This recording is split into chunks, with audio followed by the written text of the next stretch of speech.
અરવલ્લીના મોડાસા નજીક સાકરિયા પાસે હિટ એન્ડ રનની ઘટના સામે આવી। અજાણ્યા વાહનની ટક્કરે ત્રિચક્રી એક્ટિવાની અડફેટે લેતા એક વ્યક્તિનું ઘટના સ્થળ ઉપર મોત નીપજ્યું।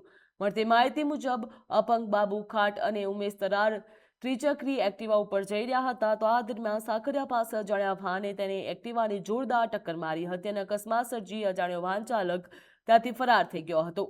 ટક્કર એટલી જોરદાર હતી કે એક્ટિવા રસ્તા ઉપરથી ફંગોળાઈને આશરે 30 ફૂટ ઊંડા ખાડામાં ખાબકી હતી। અકસ્માત પાછળ બેઠેલા ઉમેશ તરારનું પણ ઘટનાસ્થળ ઉપર કરુણ મોત નીપજ્યું છે, જ્યારે એક્ટિવા ચાલક બાબુ ખાટને ઈજાઓ પહોંચતા તાત્કાલિક સારવાર અર્થે ખસેડવામાં આવ્યો। અરવલ્લી ખાતે અકસ્માતની ઘટના સામે આવી છે। એક જણનું ઘટનાસ્થળ ઉપર કમકમાટીભર્યું મોત નીપજ્યું છે, જ્યારે એક્ટિવા ચાલકને ગંભીર ઈજાઓ પહોંચી તેમને પણ સારવાર અર્થે હોસ્પિટલ ખાતે લઈ જવામાં આવ્યા હતા। અકસ્માત સર્જાયો ત્યારે લોકોના ટોળે ટોળા પણ એકત્રિત થઈ ગયા હતા।